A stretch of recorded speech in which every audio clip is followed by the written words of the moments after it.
All right, Alexander, let's talk about Ukraine and a lot of the articles that are coming out from the collective West media on Ukraine. The Spectator is talking about it.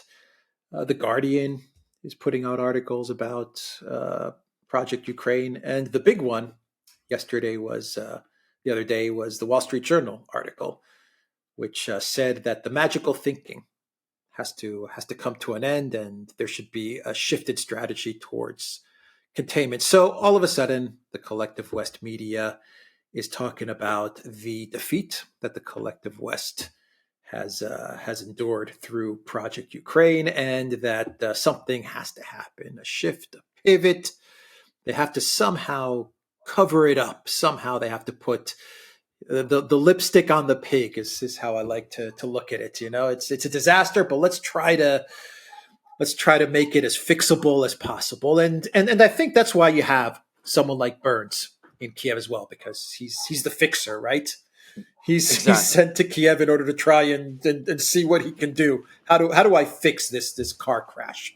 Anyway, your Uh, thoughts on all of these Absolutely. articles and maybe even Burns' trip Yeah, to I mean, Kiev. you Project Ukraine, a car CIA crash. director, CIA director Exactly, Burns, by the way. exactly. A Project Ukraine, a car crash. Whoever would have thought it? I mean, it was completely unforeseeable that such a thing would happen.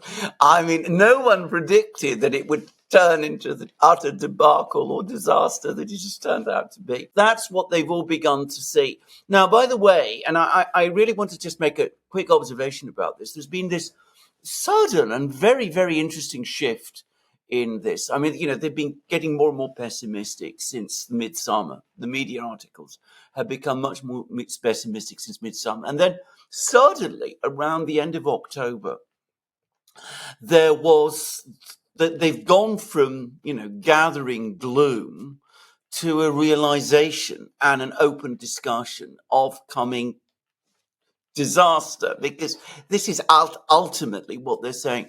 So something has happened at the end of October, which has crystallized all of these things.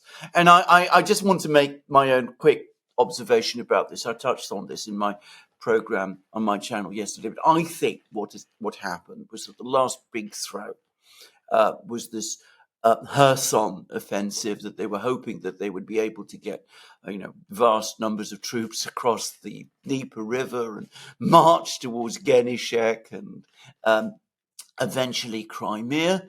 And what's instead happened is that, that they're bottled up in this village, surrounded by Russians, bombed and shot at all the time. And that hasn't worked either.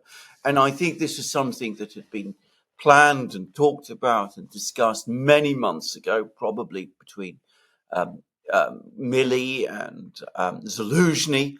And it became clear sometime in late October that that wasn't going to work either. And they've seen now the crisis in Avdiivka, and it's all suddenly hit them that this is all failing, that it's all falling apart. There isn't anything that they know what to do. Josep Borrell is now talking that he doesn't know what the outcome of the war is going to be, which is an extraordinary thing for him to say. Jens Stoltenberg is, getting alarmed. He says that the situation on the battlefront is more difficult than NATO expected, which I find astonishing, by the way. Again, going back to our original point. But I think that over the last couple of weeks, there's been this sudden sense of crisis, that everything is now failing. And we're now getting these articles, Wall Street Journal, talking about magical thinking.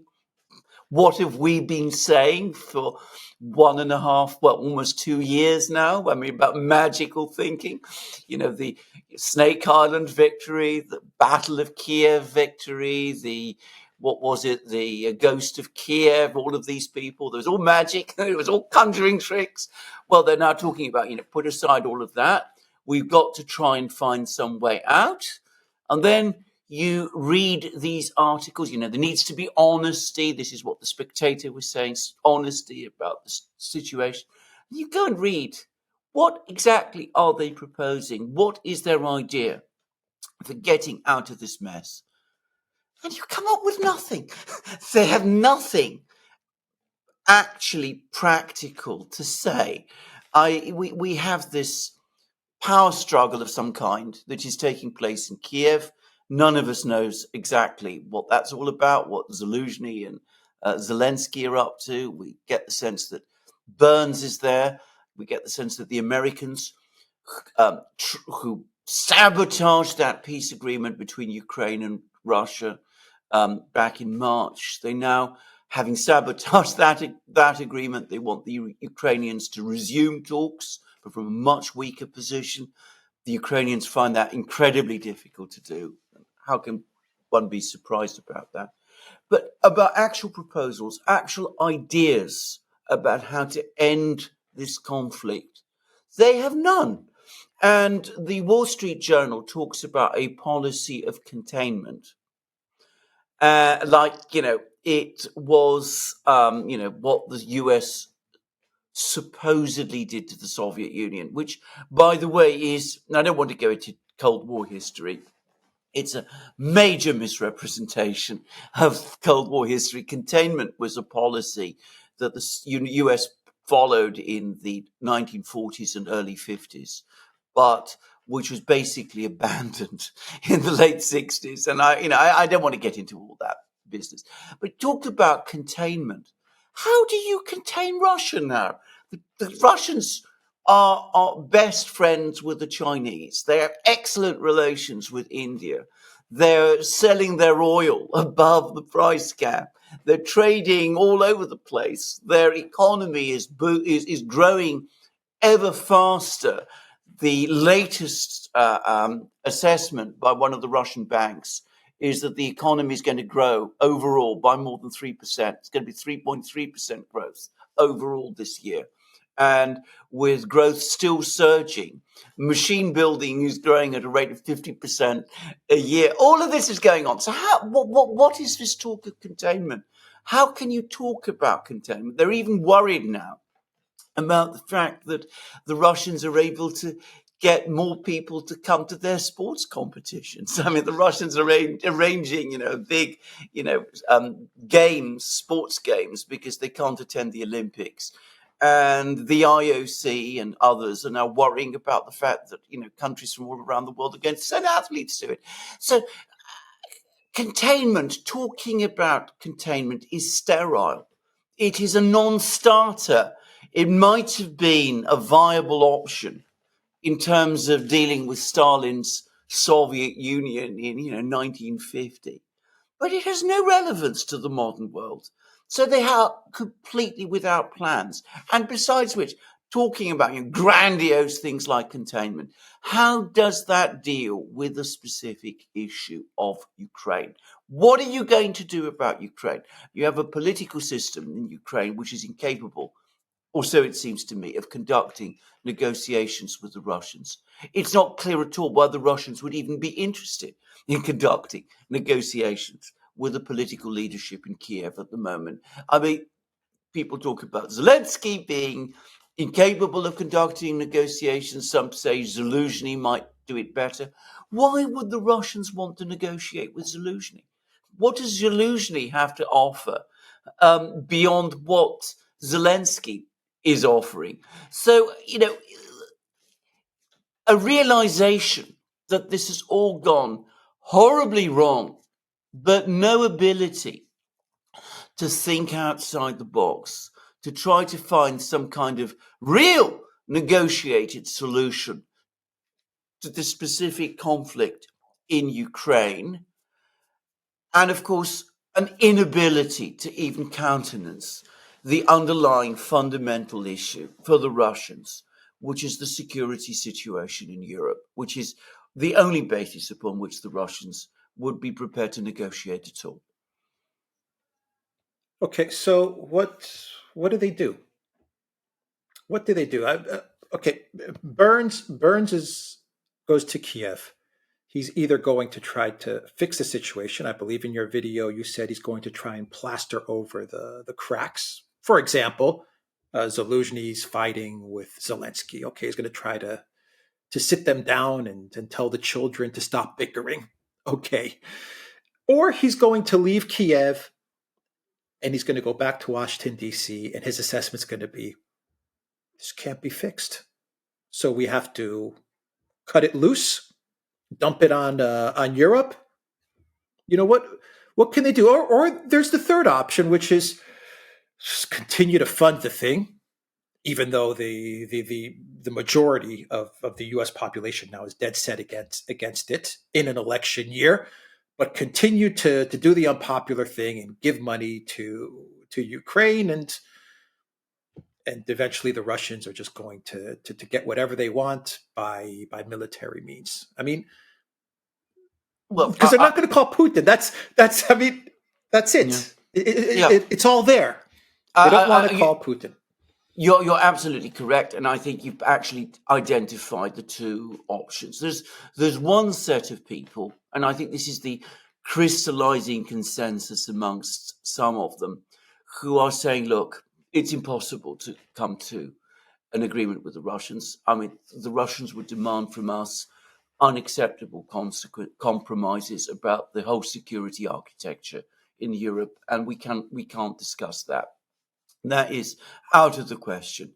At the same time, any hope of trying to get the Ukrainians to bail us out by negotiating some kind of freeze or ceasefire or coming to some kind of deal with the Russians independently of us is impossible.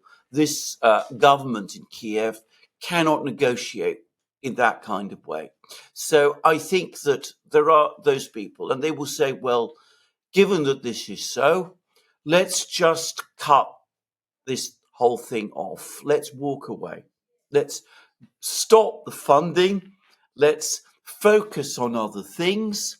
Let Ukraine go down, and let's hold on in Europe to what we already have. And I think, that probably is the growing feeling amongst more and more people in Washington. You can manage the debacle up to some point. You certainly don't want a coup in Kiev at this time, which might lead to an immediate collapse of the entire political system in Ukraine and perhaps the military as well. You don't want anything like that to happen, so you get Burns in to keep things together. You're perhaps hoping that Zelensky can be shuffled out in some way, and Zelensky can, but I suspect Burns is going to come back and report to Washington that this is a unsolvable tangle now. So just walk away. Let it all go down. You've done what you can. Blame it on the Republicans, if you like, because they didn't provide the funding, and walk away. So that's one school of thought, and I think it's probably over time going to become the dominant one. And then, of course, there's the other one, which is the Stoltenberg view. Shovel more money at it. The Stoltenberg, Nuland one. Let's hold on. Let's give them even more. We can't give up now. We've invested so much. You remember you did a program some months ago about, the sunk costs fallacy. Well, this is an exemplar of that. Actually, this is the exemplar of that kind of thinking. You just go on shoveling more money at what is now clearly a failing project. There's less and less money around. The German Constitutional Court has now said that the government in Berlin is overspending and has to cut its budget. But hey ho, don't worry about that. Just, cut entitlement or welfare spending, because Project Ukraine is too important to be just abandoned in that way.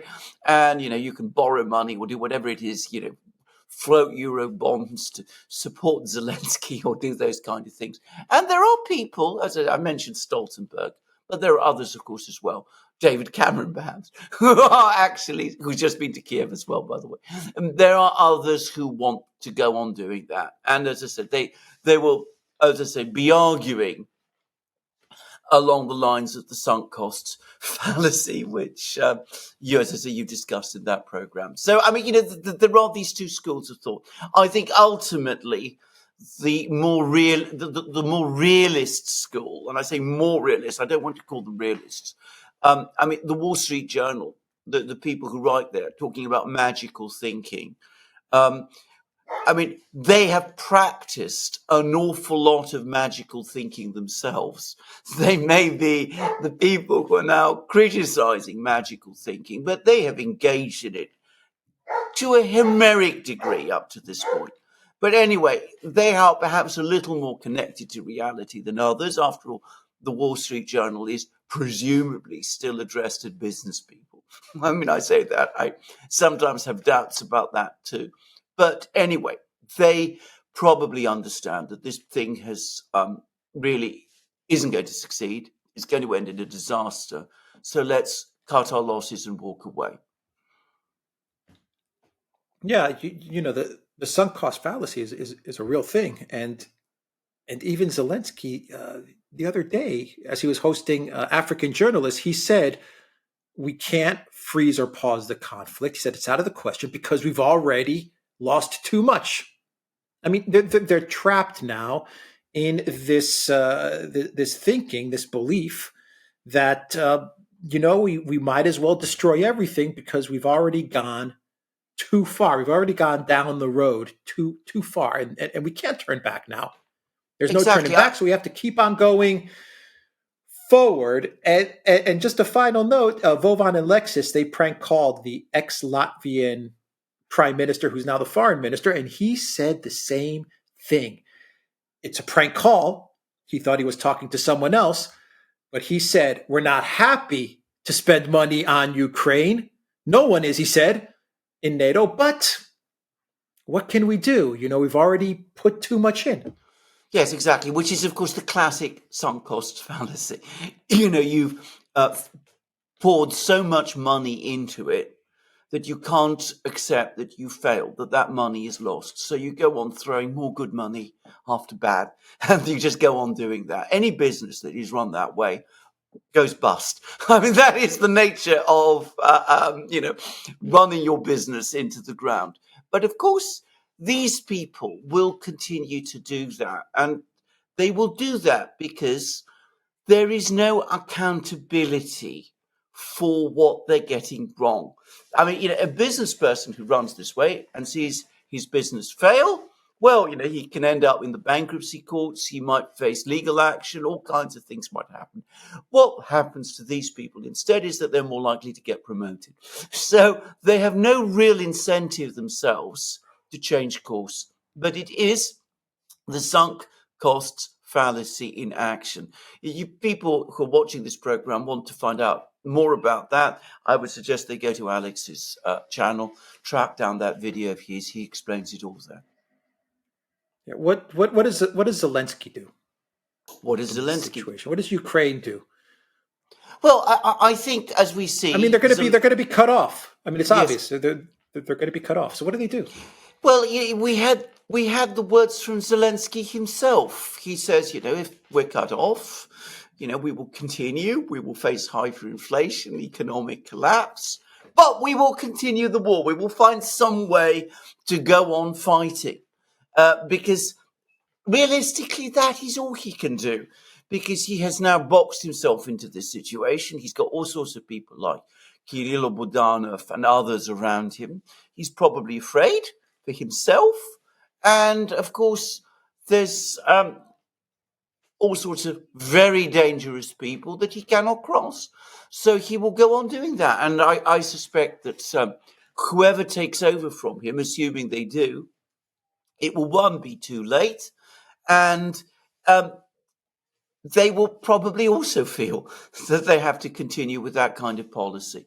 At this rate, there will be nothing of Ukraine left. And this is, it seems to be now looking the increasingly unlikely outcome of the war, whichever side wins, whichever side of this argument that you outlined wins. So, of course, what do? You talk grandiosely about containment, as I said, a policy from the 1950s, which has no relevance to the modern world. You talk about that to conceal the fact that you actually are completely out of ideas, have no real idea what to do, and that the emperor has no clothes. So you pretend that you have by talking about things like containment. Yeah, just a final thought. You mentioned Sullivan's sleepless nights in your video yesterday. I read that statement as well. It's an interesting statement. Um, if Sullivan, Lincoln, Sullivan, these guys that are running the show for Project Ukraine, if they have any sense at all, they would be well served to just dump this on the European Union. Well, I Yeah, think there's that's going to what. be blowback on the Biden White House. It's going to face a lot of criticism for a month or 2 or 3 months. I don't know. Maybe less though. Maybe less. Maybe they can cover it up because they do control the media. So maybe they can cover it up fairly quickly and fairly easily. But if they have any sense at all, they would just throw it on the European Union because at the end of the day, the European Union they don't have anywhere to go either. No matter how No, upset they'd be with the United States, they have no other friends in the world. So I mean, they're stuck as a subordinate to the U.S. anyway. And so, for people like Sullivan, that could be their only way out of this mess. Dump it, let the EU deal with it, and then use your influence and power over the media to just cover it over as best you can so that it doesn't damage the Democrat Party in 2024. I mean, I think you're. that's it.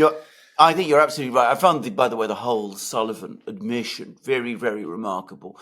He was trying to say it's the Republicans that are keeping him sleepless because of the problems in the House. But the reality is, what's actually keeping him sleepless, and this is my own guess, is that he is afraid, as I think they all are, that when Project Ukraine happens, there will be some kind of inquiry in Washington, and that people like Sullivan are going to be asked to explain themselves and explain why they did all the things that they did in 2021 and early 2022, which first of all brought about the war and then failed to end the war when the opportunity to do so existed.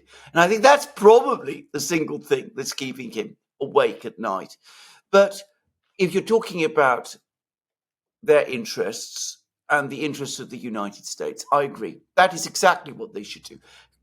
Cut this thing off, shuffle it onto the Europeans. The Europeans are deeply unhappy, but you can already see that some of them are talking with each other, and they say we've got to at least try and keep this thing running, even if the United States steps away. And there are articles like that in Europe, in the European media, comments like that amongst European officials. So shuffle it all off to the Europeans. Go ahead, do all the other things that you can. Take the political hit in the United States itself. Take the massive diplomatic hit that the United States is also going to suffer. I mean, countries like China, countries like India, going to see this debacle coming on top of all of the other debacles, and they're going to make their own assessments about the way in which the US conducts its foreign policy and, how successful or not it is. But, at the end of the day, you can handle that provided you're able to keep control of things domestically. So that's probably the best choice that he has. And I'm going to say, I think it's the one he's going to take. I think that is the one he's going to take. He wants the Ukrainians to begin negotiations. I mean, that's actually, by the way, pretty rich, given that when the Ukrainians did negotiate, the Americans sabotaged the outcome of the negotiations. So they say that, Ukraine must lead the negotiations. And in fact, when the Ukrainians did conduct negotiations, the Americans blocked it. But anyway, never mind. Let's not worry about these inconsistencies and contradictions and lack of logic in the American position. Anybody who's looking for logic in the American position is wasting their time. So let's forget about that. From purely narrow, personal, political interests, it's the right thing for Sullivan to do, and I think that is what he's going to do. Yeah, I agree with you there. Yeah, I don't see any other path, but who knows? I mean, one option just to finish the video. The other option that may have been a possibility a year ago was direct conflict with Russia, NATO in direct conflict with Russia, Poland moving in to take the West, stuff like that. Those scenarios that we did talk about at great length about a year ago. That's not possible either. I think the No, military solution for the collective West that's gone as well. It's collapsed. It has completely collapsed. I mean, the American public would be clearly now against it. I mean, they're already against. They already think that too much effort, assistance is being given to Ukraine. I mean, they would absolutely rebel against any attempt to involve the United States directly in such a conflict in an election year.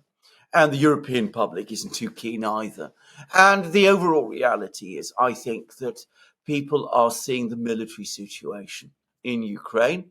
They're seeing the massive military buildup that the Russians are engaging in, and the military people are giving the advice, don't even think about it. If we go there ourselves, we will be smashed.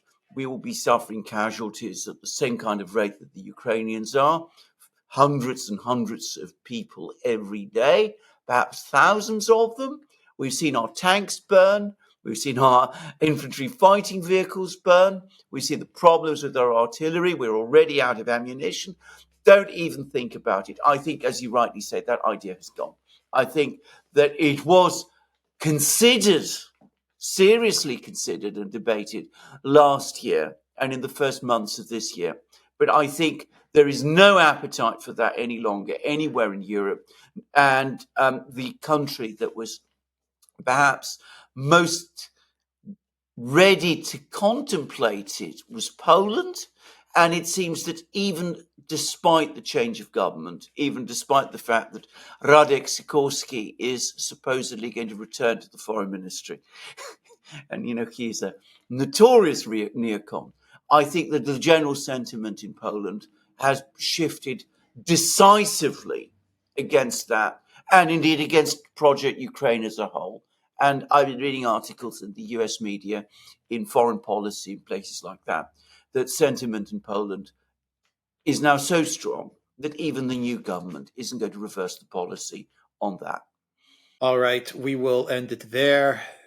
The Duran.locals.com. We are on ODYSEE, BitChute, Rumble, Telegram, Rockfin, and Twitter X. And go to the Duran shop, 20% off. Use the code, the Duran20. Take care.